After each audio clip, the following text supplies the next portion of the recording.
Hello, everyone, and welcome back to Beyond the Pain Heart and Home Healing After Loss. I am super excited for this episode because I am super passionate about this topic. My passion comes from experience. My passion comes from doing this on my own and now being able to look at other people and say, I have experience here. Listen to what I'm saying. And so today we are talking about how to live. It's all of my health and wellness. I hate calling them tips and tricks because it's not a hack, or really it's more of a mindset shift and a lifestyle, but to live life as naturally and medication free as possible. And so two things really quick. One, I just want to make my disclaimer that I have on any episode that's regarding health. I am not a doctor. I am not a health professional in any way. Okay. I am not certified. I didn't take courses. This is simply just from living from my experience, but also doing a lot of research and on my own and gaining knowledge and reading books and taking classes and things like that. So this episode is in no way to tell you you're fine, don't talk to a doctor or anything like that. This is my experience, but experience well earned and experience that is working for me. And I have a husband with a incurable, quote unquote, chronic disease who is living the healthiest life he's ever lived. And that's kind of where we are today. So what is my experience? Where does it come from? How do I know what I'm talking about? Well, my husband and I have been through the ringer these last few years. I'm not going to waste time talking about all the details, but we have, I was pregnant and that ended in a stillbirth, and the emotional and mental and physical toll that took on both of us.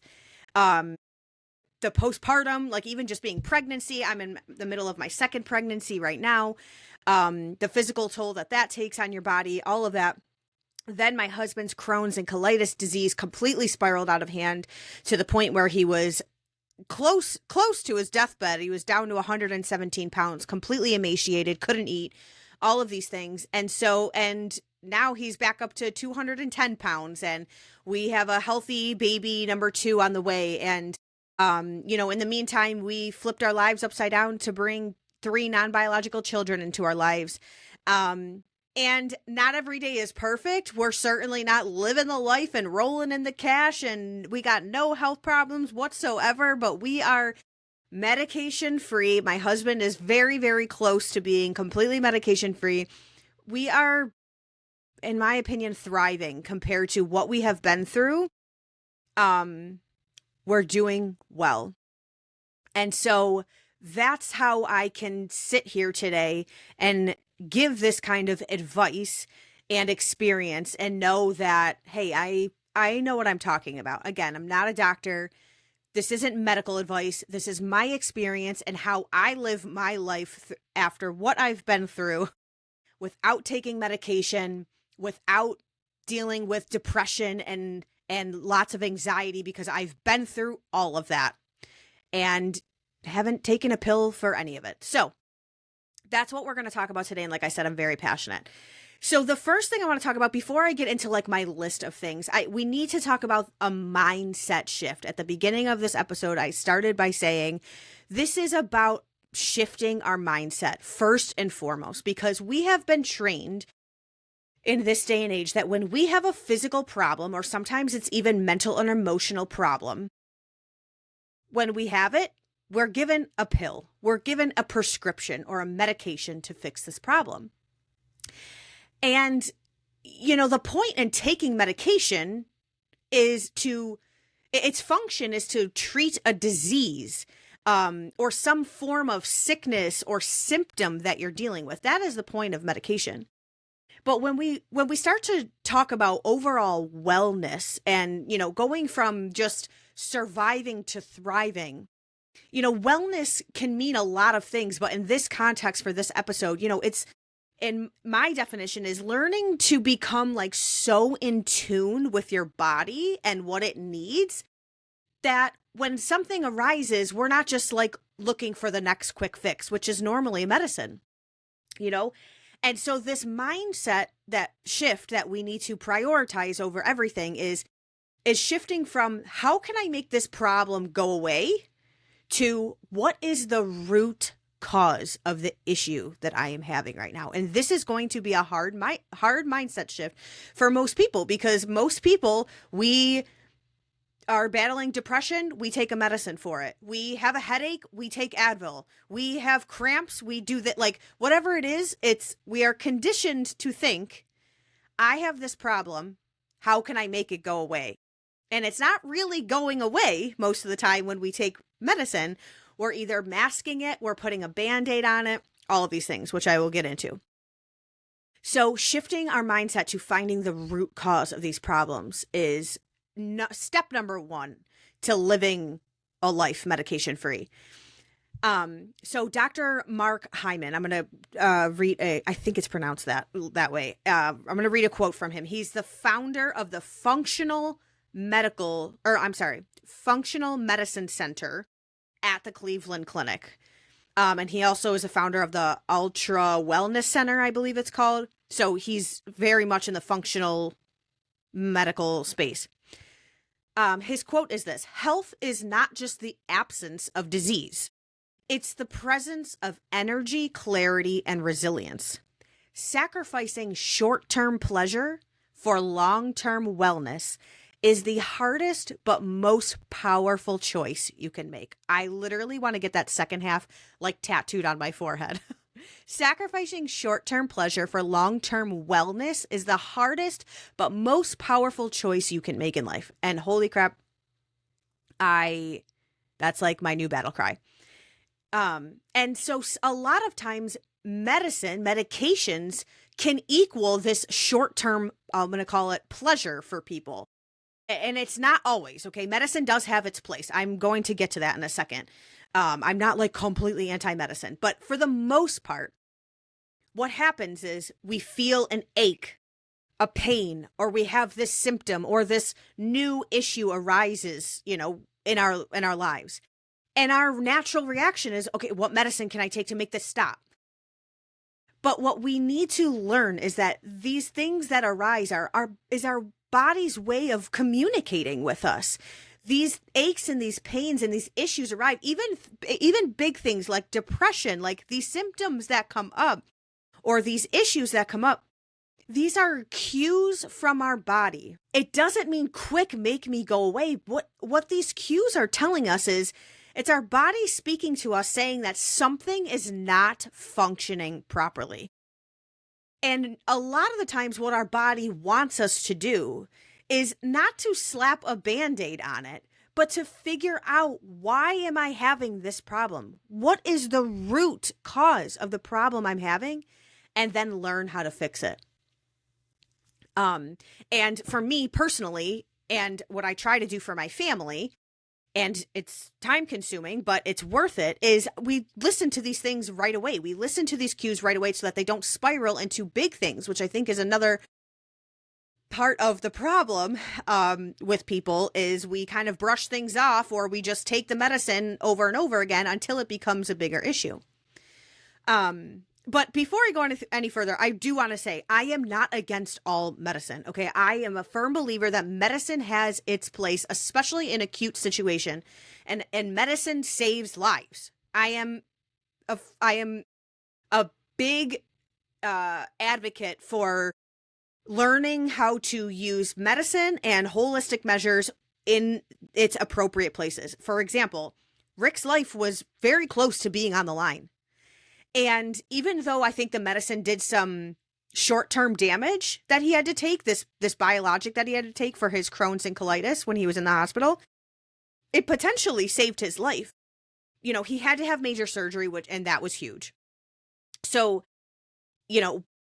part of his problem was he had a colon that literally wasn't passing anything through. That's why he couldn't eat anything. So, okay, they took that out. But that, along with this medicine that was able to open up his intestines and allow him to digest food again, that was a medicine that he had to take. Now, do I think there was a chance? According to his surgeon, there was no chance of saving that part of his colon. So do I think the surgery was necessary? I really do. But have I seen other people with the same issues do this without the medicine? Yes, I have. Maybe not as serious as Rick's. But anyways, my point is medicine plays its part. It really does. So I'm not completely anti-medicine. You know, when we're talking about like chronic issues, any kind of chronic issues, medication can help temporarily. A lot of times it can help temporarily. But my point is there's more to it than just taking the medicine, because people don't take the time to research the root cause. Like I just said, I've heard of people that had similar cases to Rick and with Crohn's colitis who never had to take a medicine or take this big biologic that my husband has taken for a little while. Like they never had to do it. They went the holistic route early enough, and they were able to find healing without going the medication route. I have heard throughout my journey of learning healing and health and wellness, I have heard many stories of chronic or many cases of chronic issues, things like Lyme disease. My own doctor, his son has Lyme disease. Like I mentioned, Crohn's colitis, infertility. I've obviously done, research on, even some cases of some cancers that are out there. All of these things that doctors call uncurable or, irreversible or whatever they want to call it. I have seen these stories. These people become healed when they take more holistic approaches, when they use sometimes medicine when it's necessary, but are on the road of long-term healing, which is getting to the root of the problem. And so that is what I am passionate about. Because a lot of the times, not all the time, but often medicine is covering up a problem and potentially causing other problems too. And so, and of course I'm not naive to very, very serious situations that people face. I have a friend who deals with very, very serious chronic issues, and she's been in all kinds of, medical treatments. And I follow this, this one girl who has a daughter who is, I don't remember the kind of cancer that she has, but she has some type of cancer, and she is a little girl, and she's dying from this cancer. And her mother talks all the time about how they have tried all of the things. She's like, please stop. Or she doesn't tell people to stop giving her suggestions, but basically her point is if you have a suggestion for me, I've probably heard it and I've probably tried it, and normally they're all very holistic. And so I'm not naive to the very, very serious situations out there where some people, these things might not work, or they're rare enough, or their bodies have, been, I guess, genetically altered enough that this problem might be incurable. But my point is I'm not talking to those people. I am talking to the majority of people who are living on medications for problems that are very fixable otherwise. And so I hope I'm making that point clear. So talking to those people, if this is something that you are passionate about, if you truly want to live medication free, or just gain, higher quality health, and you're searching for that long-term wellness, you are going to have to find another doctor, or I should say another resource other than your primary care physician, because they are almost always in a medicine mindset. If you go to your doctor and tell them you have a problem, they are almost always going to just prescribe you a medicine. So you have to be prepared for that. And of course, the main question that comes with that is, but isn't finding the root cause of the problem and finding other sources other than my primary care doctor going to take more time and possibly cost more money and, and be harder? It's like, yeah, it does. And that's why you have to decide that this is a priority to you, because one size does not fit all. Like, we all have our own, issues that we have to deal with, and we all are exposed to different things and eat different ways and have different lifestyles. And because it's not a one size fit all, that's why a lot of times when you go to the doctor and you say, I have this problem, and they hand you a one size fits all medicine, it doesn't always completely cure the issue. It's normally just covering up your current problem. And so you have to decide that I am going to prioritize this and put it above everything else. If you have listened to anything else I've put out there, I hate the phrase, I don't have time for that. If health and wellness is something that is important to you, you have to stop saying, I don't have time for that. If living a healthier lifestyle is important to you, you have to prioritize it over literally everything else. Like, for example, I say this all the time. When Rick was sick, like when we were in and out of the hospital, and then we were there for 50 days straight, like all of 2024, was it? Yeah, 2024. We literally were just in and out of the hospital, like the whole time. We didn't have a choice to make time. Well, I mean, technically we always have a choice, but like, Rick was going to the hospital.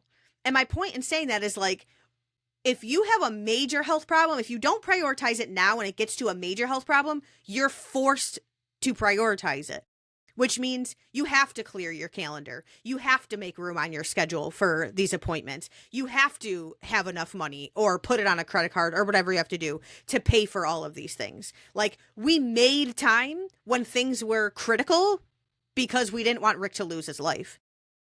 And so my point in saying that is if you don't want to get to that point, you have to make time now. You have to sacrifice something else in your life, whatever that is to you, whether it's time, money, energy, foods you like, whatever it is, you have to sacrifice something else in your life to achieve high quality health and wellness. So you need to be willing to invest your time, number one, and sometimes money. A lot of the things that are on my list of things that I'm going to go over are free. They really are. But sometimes you have to invest in some of these things. And another thing is when we're talking about this mindset shift, is a lot of people view this, their health and their wellness and, all these things, as a chore. It's oh, I have to go to the doctor, or oh, I have to get this thing looked at. And I get it. Nobody likes going to the doctors. But the thing is if we stop viewing our health as a chore and start viewing it as a privilege, something that when we have our health, it is a privilege. People don't know that your health is a privilege. It can always be worse. No matter what you're dealing with right now, it can always be worse. And so what you have right now is a privilege. And so when we change this mindset from, taking ownership of your health as less of a chore and less of a task on your to-do list and more of a privilege that you get to be able to do this, I challenge you to watch how your life will start to change, even just with that simple way of thinking. And again, another thing before I get into this, there's a lot of, pre-talking here, is you have to take ownership of this. You cannot just say, I listened to your podcast and I'm not healthier. You have to get up and do these things. Okay. Like Mel Robbins always says, nobody's coming to save you. Nobody is coming to do this for you. You have to prioritize your health over everything else that's not as important. Nobody is going to do this for you, including your doctor. Your doctor is not going to care about your health as much as you are. They are not responsible for taking ownership of your health. That is not what their job is. Their job is to keep you alive, give you medicines when you need it, and hopefully and somewhat help direct you in the right way. But taking ownership of your overall health and learning how to become deeply in tune with your body, your mind, your soul, all of these things that wellness includes, is your responsibility, nobody else's. And when we do this, and just like in anything in life, when we take full responsibility and full ownership of something and we do well at it, like that's a big sense of, accomplishment. And we learn to find that gratitude that I'm talking about, that learning that health is a privilege. One of my favorite episodes that I've ever recorded is with a man named Dane Johnson. He's the CEO and the founder of what's called Crohn's Colitis Lifestyle. And it's the company that we hired when Rick was in like critical condition to have a one-on-one coaching session with one of their coaches, and they helped us tremendously. And the reason I love this episode is because he talks all about, one, taking ownership of it, and two, talking about, he talks a lot about getting happy before you get healthy. And I just love that, because if we're waiting for our health to be perfect in order to be happy, like our I'm getting ahead of myself, but our minds and our hearts, our mental and emotional and our physical are just so much more connected than we think. And so, and that's a really great episode. So maybe instead of trying to explain what it was all about, just go listen to it. It's with Dane Johnson. It's one of my favorite episodes to date. And so, and one last thing before I get into it and into the, the actual things that I focus on. This is not a total life overhaul. Like as a matter of fact, I advise you to not try to do all of these things at once. You will get overwhelmed. This is about picking the small, consistent lifestyle changes that you can make over time. That is what builds wellness. This is not a diet. This is not a workout plan. Like if that's what you thought you were coming here for, like, I don't have that. Those things I switch up, or those things are not like I follow this exact plan. Like, it's not that. Starting with one thing, creating a habit out of that thing, and then adding in another thing is how this is going to work. Okay? Don't try to overhaul your life overnight. You will get overwhelmed and it will not work. Small, consistent changes. Okay. So here we go. Everything I'm about to list off are like foundational habits that I either focus on or that I literally practice daily. And so I'll just get right to them. And the overall what's the word I'm trying to think of? Theme for all of these things, the way that I try to live medication free and build that true overall wellness, what I'm aiming for is to live as closely to the way things were like when God created the earth as humanly possible, and to live as little of a synthetic and like man-made life, I guess, as possible, if I'm making sense. You'll understand as I go through these. So number one, and I learned this after we had the death, after my daughter had died and ended up being stillborn. Number one on my list, and I can immediately tell when I am not doing this, is nurturing my nervous system. The lack of education in the medical field of a good and healthy nurtured nervous system is baffling to me, because to me, from my experience, from my research, from my talking to my grief counselor who taught me a lot about this, an unhealthy nervous system affects everything else: physical, emotional, and mental. And so the way that because your nervous system, if you don't know what it is, well, first of all, if you don't know what it is, go do some research on it. Again, I'm not a doctor. I can't give you the most medical definition, but your nervous system is your central system that literally is connected to everything else in your body. So when your nervous system is off, how could everything else not be off? That's the most general way I could say that. And so here is how I nurture my nervous system.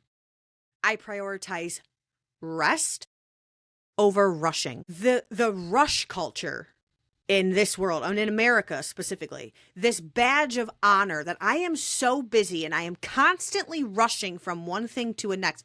I don't know where this badge of honor comes from. I used to wear it.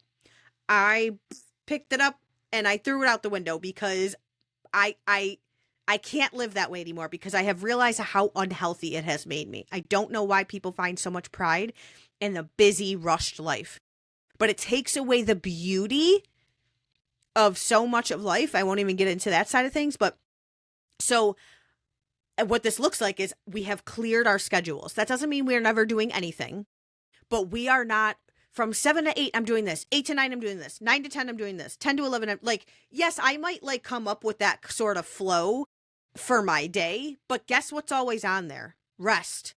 Rest is always on the calendar. And that's one of my biggest tips. Put your rest time on the calendar. This also, I don't think I have to go into how much stress, rushing, and busy schedules and busy calendars and a stressful job and all of these things, how terrible stress is on the body. I learned that at a very young age. That's actually what caused my first physical problem I ever had was stress. It was after a series of deaths in my family.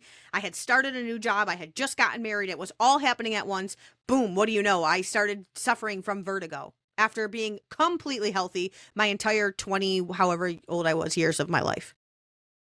And so clearing our schedules, prioritizing this rest over rushing, and living with intentionality is how I nurture my nervous system. And let me tell you, when I am not living intentionally and I am not nurturing my nervous system, I don't feel good.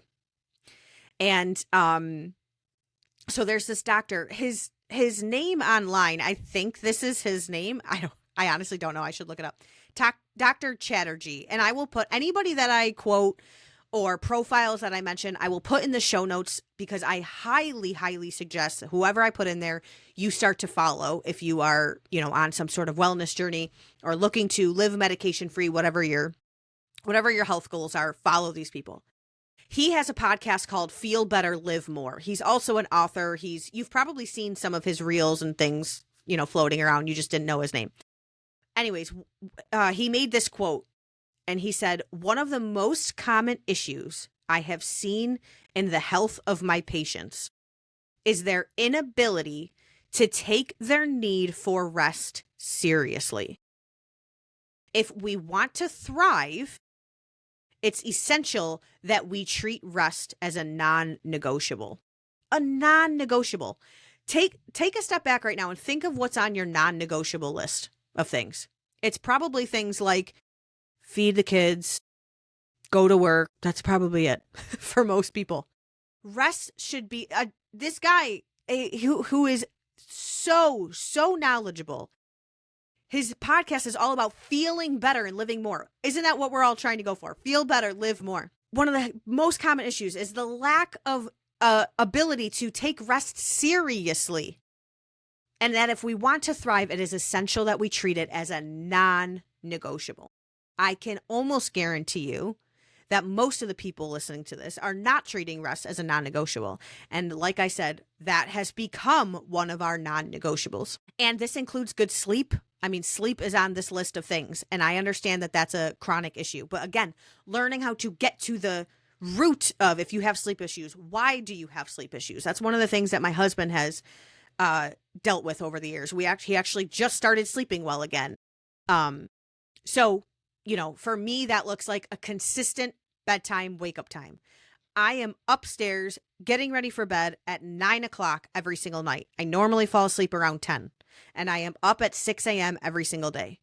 It's that consistency that our body thrives in. I do not look at my phone. I do not scroll on my phone before I go to bed. It is not the first thing I do when I wake up,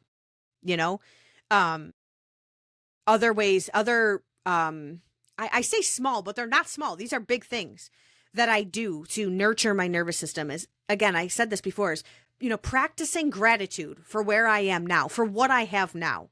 There's always something to be thankful for. I know one of my biggest things, and I'll get to this a little bit later on, but one of my most favorite things, my favorite way to start my day is after I send the kids off to school, that's the current season that we're in, is I get outside in the fresh air, and it's hard. We live in Buffalo, so we can't always go out and, trudge through the snow. That's why I take advantage of it when I can. I get that fresh air, look up to the sun. I don't stare directly at it, but I get that sun on my naked eye, and I find something to be thankful for. And do you know that every day I do that, I'm in a pretty dang good mood for the rest of the day. And it's not just in being in a good mood. It's, I feel good. Putting my bare feet in the grass. It's called grounding. Grounding is another one that when I prioritize, my nervous system is nurtured and I feel good. I feel like I'm living my best life. These are simple things. This is not, and it sounds like, oh yeah, fresh air. It's like, no, you have to be intentional about it. It's not just getting out there. And if you're out there and you're stressing about your to-do list and you're stressing about your kid's schedule and you're stressing about this, that, it's about being present and intentional in these things. You can't just say, I stepped outside for 10 minutes. But if you were stressed out the whole time, that doesn't matter.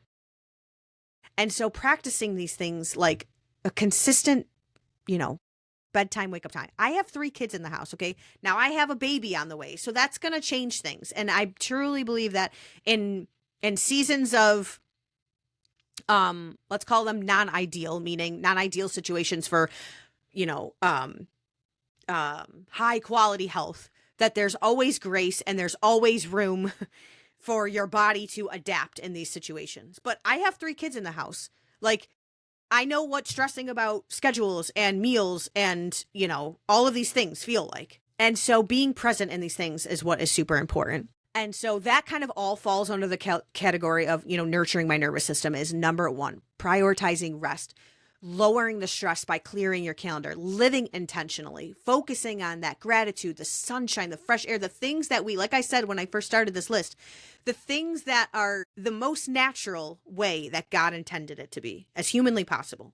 That is when I feel my best. I'm going to say number 2, even though I just listed a lot of things, but I'll call it number 2 is focusing on eliminating. Okay.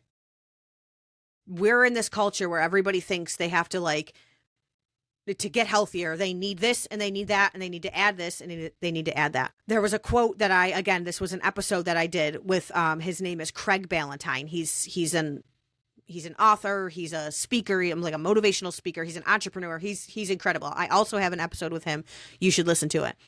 But one of the things that he talked about was you can, I'm going to butcher his quote, but basically his point was if you're looking to, you can make a bigger impact on whatever you're trying to do. In this case, we're talking about health. If you focus on eliminating the negative rather than adding positive. His point is what he was talking about is, he was talking about people try to add green juices and protein shakes and cold plunging and all these things to try to be healthy. But what they're forgetting is they're not eliminating the negativity and the crazy amounts of screen time and the toxins in their life and all of these things. And so a big thing that I have prioritized in my life to better my health is focusing on not adding a bunch of stuff, but eliminating the negative. And like I just mentioned, those things look like tons of extra screen time. And because of what I do, that is hard. It is hard. And, the kids, they're in school, they literally live on a Chromebook now. Like they don't have books in school anymore. So I understand we can only control what we can control, but that's why in the areas that we can control in our life, it's so important to prioritize eliminating these things. Toxins is huge for me. And there's another doctor. I have no idea how to say his name. His name is Dr. James Dinicolantonio. His handle online is Dr. James, I think it's pronounced Dinnick, because probably nobody knows how to say his name. Anyways, I will put him in the show notes. Also another amazing profile to follow. His quote is always garbage in, garbage out.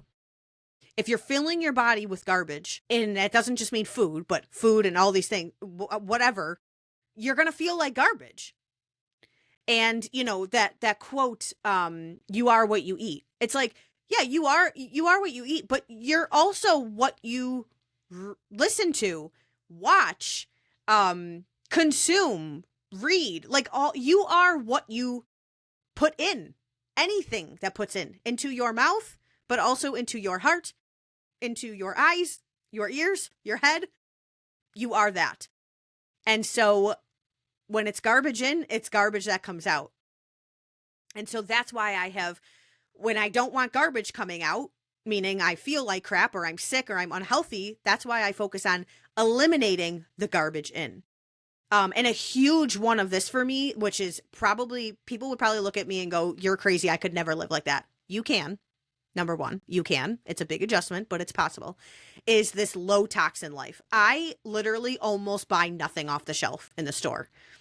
For example, I don't buy skincare, hair products, cleaning products, anything like that. I don't buy it off the shelf in the store. Deodorant, like I never go to the store and I'm buying something off the shelf. The only thing that I guess is like, okay, toothpaste, but I'm buying like a natural toothpaste. I probably could make one at home, and maybe that's the next step in my journey. Because it's all toxins. And again, well, not all of it, but a lot of it is filled with chemicals and toxins and synthetics. And again, it's just further and further away from the way that we were intended to live when God created the earth. And so yes, these things might be a little bit more expensive. They might be a little bit more inconvenient because I can't just run to Target and buy it off the shelf, but it's worth it. It's worth it. And a little side note, the way we release toxins in our bodies is one, through pooping every day. So if you're not pooping every day, that's something you need to get to the root of the issue for, not just taking Miralax or whatever the heck you're taking, but paying attention to that, because then your body just holds onto your toxins. And the other toxic filter that we have in our body is our liver. I'm a very big advocate for liver health, because that is what, again, we can only control so much when we go out into the world. We can't control every toxin that is, that we're exposed to. So making sure that the things that eliminate the toxins from our body are in good working order is high priority to me. Okay, moving on. I think this is number 3. I don't know. I've lost count. Hydration. Every single day. I am like baffled at the things that people consume, like liquids that people consume other than water. Iced tea, sodas, even the people drinking diet sodas because they think it's better. It's like all of that is dehydrating you. Coffee. And trust me, I love coffee. But the habit that I've tried to make for myself is I don't drink. Well, first of all, I don't drink regular anymore because caffeine makes me feel like crap. I used to be addicted to it. Couldn't live without it. That was no way to live. I've switched to tea and I normally feel a lot better. But I do have my decaf coffee every now and then because I like the taste of it, and that's fine. But the little amount of water that people consume, and it's not just about water. I mean, that's a good start. If you don't drink water, if water isn't your main source of liquid that you're consuming, that's the first switch you need to make, water. Then you can get into more, layers, not using bottled water because of the BPA and filtered, using filtered water, things like, I'm not going to get into that. That's for another day. Every day I consume a whole water bottle with a little bit of salt and a little bit of lemon. The salt is what, God, again, I know these things, but describing them medically is harder. The salt is what carries the water into, basically what turns it from just drinking water and it going through your system to causing it to actually hydrate you. And the lemon juice as well. I squeeze a fresh lemon and some salt in my water, and I'm telling you, I can always tell a difference when I have or have not consumed that water. And so hydration is huge for me. I remember one time we went to the hospital when Rick, he had gotten his colon removed, and in the meantime of waiting until he was healthy enough to like reattach everything inside, he had to live with a colostomy bag for several months. And I remember one of the days his colostomy bag was like every hour on the hour. He was emptying liquid out of it. It was pretty gross, actually. And we had to go to the hospital, not because he was in pain, not because he was anything else other than he was starting to get so dehydrated. Because your intestines, when they start to sense you're dehydrated, they turn from what's the word? I can't remember. But basically they start producing liquid rather than digesting the liquid and hydrating you. They start to produce liquid and pump it out. And that's why people who have diarrhea are more dehydrated than not, is because you're pumping all of that liquid out of your body. Anyways, that was one of the most serious things we ever had to deal with when Rick was getting healthy again, was dehydration. And the doctor told us, again, this is where doctors are very wise and they can help us in acute situations like this, is you want to stay as far away from dehydration as possible, because that's when some serious things can, start happening. So hydration. Okay, moving on. I'm getting all hyped up. I'm very passionate about this. All right, this one is like so simple, but for some reason people overcomplicate the heck out of this. Real food, guys. Real food. If there is, like, I'm not saying I'm always perfect. Like, and I'll talk about how I live like that balanced life a little bit further on. So I'm not saying I always do this, but for the most part, my go-to for food is something from an animal or something from the ground. Fruits, vegetables, meats. Like, if you're buying, if it had to be processed, or it's in a box, or it's in a can, or it's non-perishable, like, these aren't real foods. These aren't nourishing foods.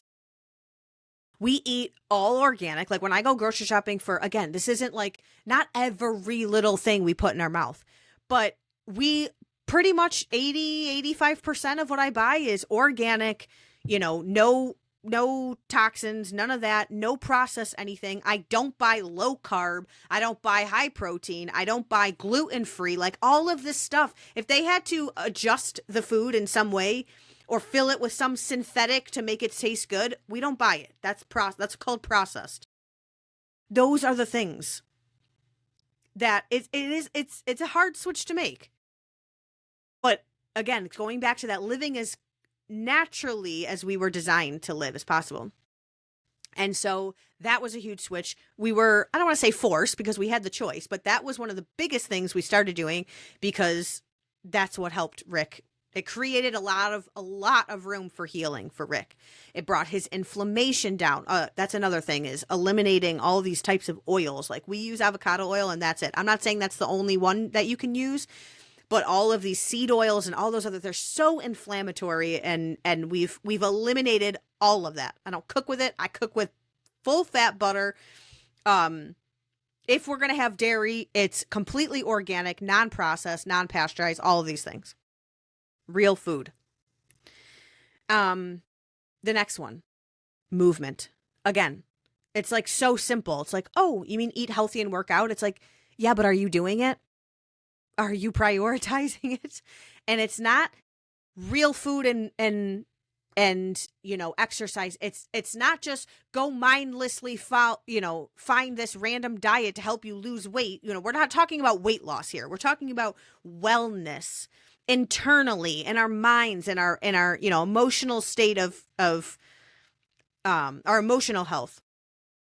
We're not talking about weight loss here. So I'm not talking about specific workout plans, and it's about knowing what your body needs when it needs it. Do you know that the first thing that my grief coach, who's very holistic and knows a lot about this, the first thing she told me was, you should not be working out like you used to. That's because when your body is in a heightened state of fight or flight, or it's in this, this chronic state of, I'm losing the words, but basically in fight or flight, this heightened state of being like on guard, working out in the way that I was, strength training and all of these, hardcore things, that's stress on the body. The last thing my body needed was stress.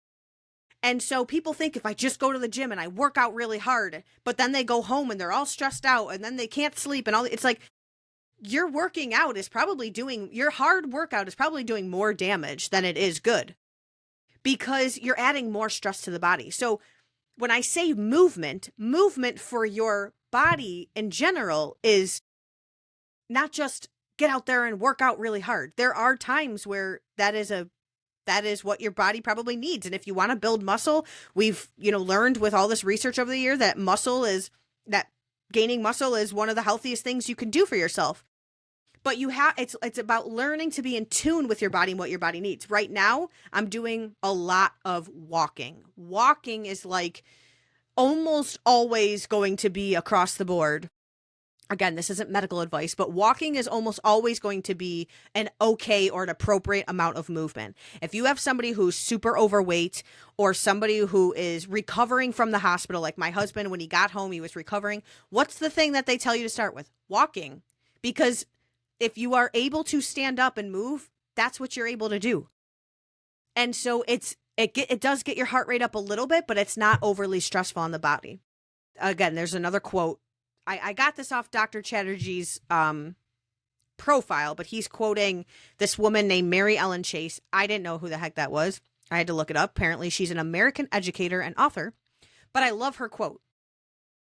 Her quote is, it is quite possible to leave your home for a walk in the early morning air and return a different person. And that's so like romanticized. It's such like a overly romanticized way of putting it. But seriously, if you ever just Google the difference of, you've seen those pictures of like what your brain is doing. I love those pictures during a walk versus scrolling on your phone or anything else. And it just shows the function of your brain is just at such a higher level and whatever. I'm not going to get into the medical side of it because I'm not a doctor. So all of these things aren't necessarily because I know the exact science of what is happening behind it. But I know that when I do these things and I prioritize these things, I feel better and I'm a better person because of it. And so walking, movement in general, being in tune with what kind of movement my body needs and when.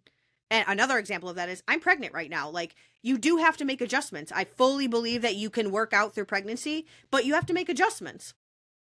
And so being in tune with what your body needs, what kind of movement, what kind of foods, and all of these things are super, super important. Moving on to there's only a couple of things left here, and then I'll wrap it up.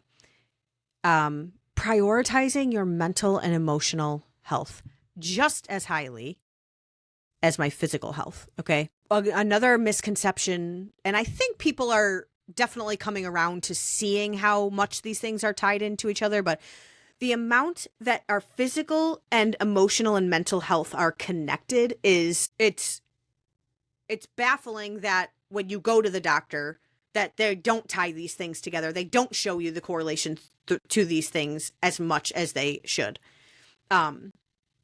So doing things like counseling, if you are, there's this stigma or the shame around counseling. Like, our mental and our emotional states are very, very important. Very important. As a matter of fact, I feel like, again, referring to this Dane Johnson episode that I was talking about earlier, he said the first thing that he did to get physically happy was he got mentally happy. He found happiness in his mind first and his body followed. That's incredible. So shifting that energy, counseling, talking to someone. I'm also a big, I can't remember what episode this was in, but I've talked about it with people in the past, guests on the show.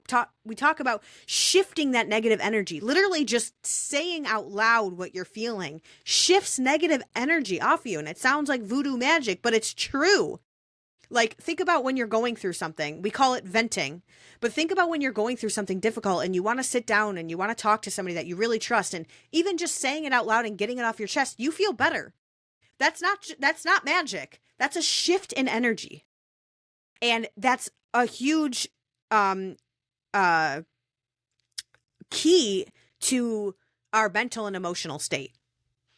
Not bottling things up. I have a very, very, very good feeling. It's not even just a feeling. It's after talking to many of the doctors and doing lots of research that one of my husband's biggest problems that he did through his health spiral was bottling up his anxieties, his depressions, his emotions after our daughter died.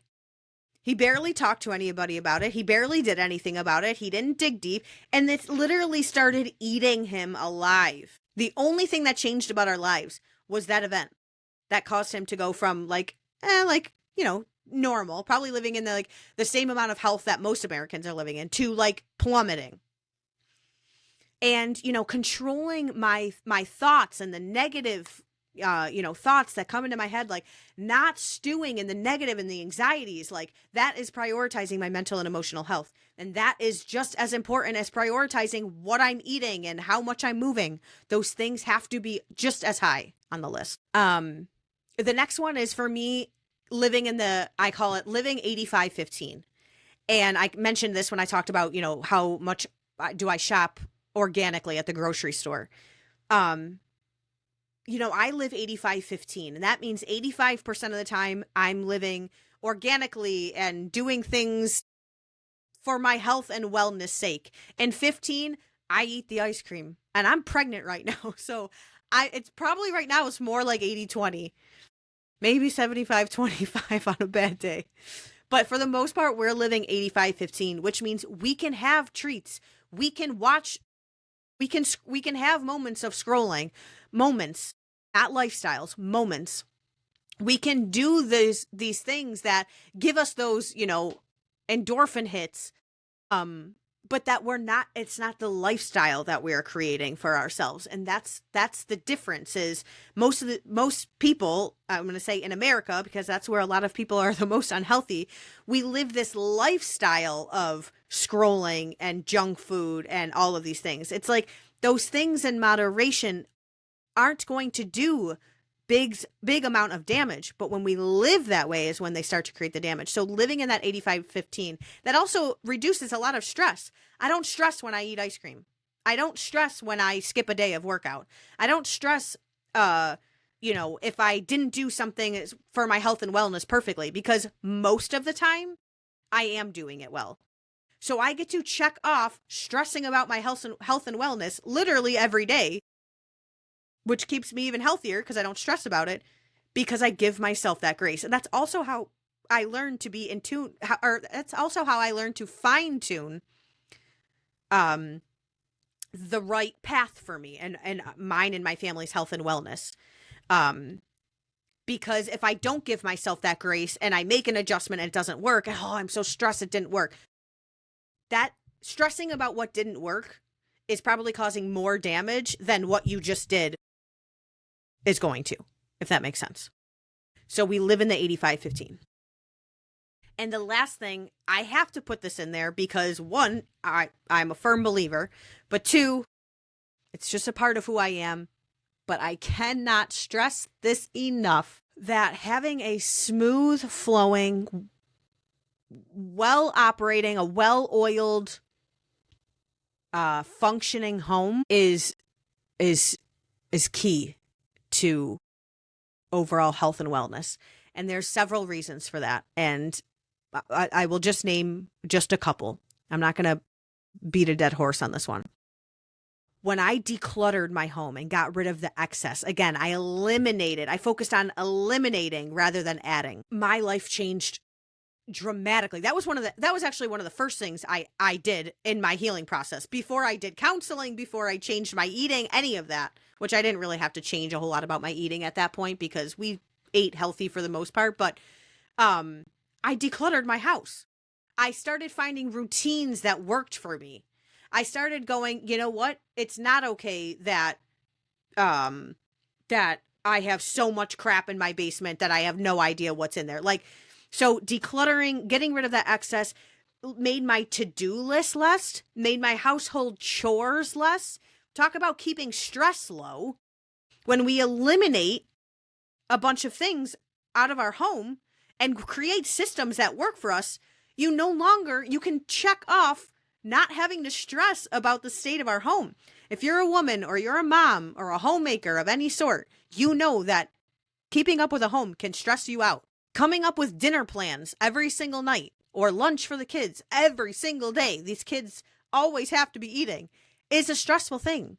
But coming up with systems and routines that work seasonally, being able to roll with the season that you're in, having a routine and a system that works, and then prioritizing time for it, not squeezing it in, but making that a priority, not a chore, but a privilege.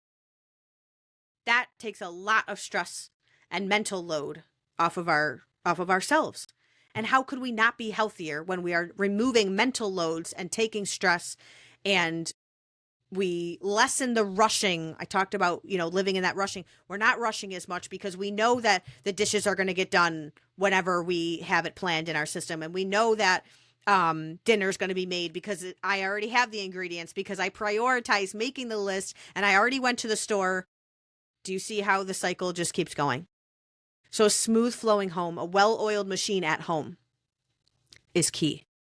And again, all of these things sound overwhelming when you think about doing them all at once. It's not about doing them all at once. And that's what my message is, that I try to put out there, is these small, consistent changes in our life is what is going to make the biggest difference.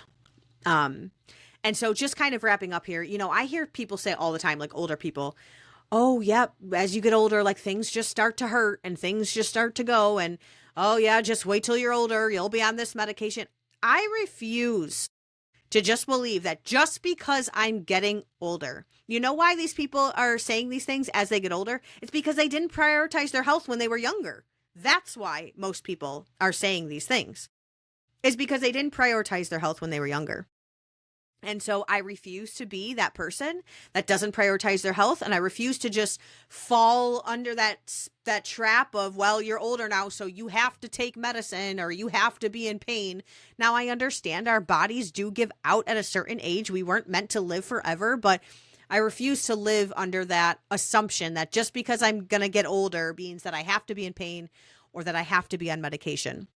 And this whole episode was about living, medication free and our truest form of health and wellness and all those things. And I want to wrap up by saying, just because you're on a medication doesn't mean that your health is a failure. My husband is still on his medication. We are coming off of it. Our goal is for him to be completely medication free. There's a time and a place for it. And so the reason I say that is because I don't want this whole thing to sound like, well, if you are on a medication, you did it wrong and you're a failure. It's not about that. But again, as I mentioned, the less meds you're on, the closer you are to living in the most natural state that God designed our bodies to function in. We're not machines. We are delicate, creatures. We're intricate creatures created by God. And we have one life to live.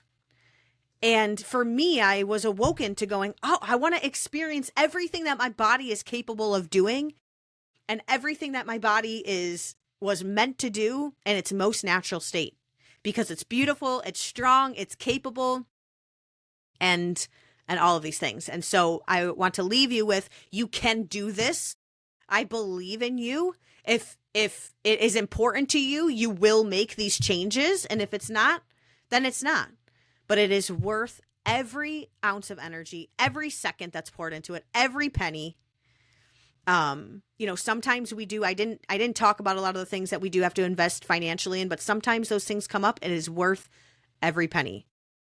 Because when you're down the road and things go wrong and you have to buy these big medications and surgeries and pay for all these things, it's a lot more expensive than the financial investment that you can make now. So I will leave it at that. Don't forget that I'm going to post all of these resources, all of the profiles and doctors that I mentioned in the show notes. Please go follow them. A couple that I didn't quote, Dr. Josh Axe, he's incredible. I will tag Crohn's Colitis Lifestyle, which they obviously focus mostly on Crohn's and colitis, but they talk a lot about just general health swaps to, better your overall gut health and just wellness and, fullness of life, all those things. And then I'm also going to tag 716 Synergy, which is my doctor's office.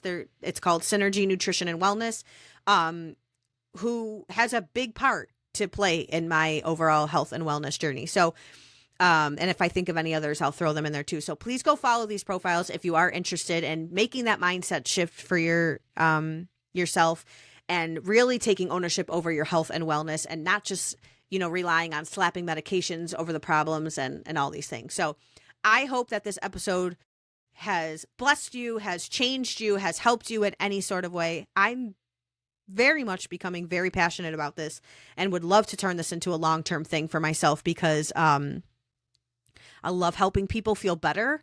I love people showing people, obviously, that there's hope for feeling better, whether that's physically, mentally, and emotionally. If you follow me anywhere, Instagram mainly, or, you know, this podcast, you'll know that hope is my number one goal. And so a lot of that is tied into how we can, you know, better ourselves, our overall health and wellness. And so I'm very passionate about it. I appreciate you listening. Don't forget that positive reviews are always very, very helpful, especially in the growth of this podcast. Reach out to me if there's something that I said that you liked, didn't like. I always love to have conversations with my listeners and followers. I cannot wait to chat with you all again very soon, but signing off for now, your hope dealer, Emmy Smaz.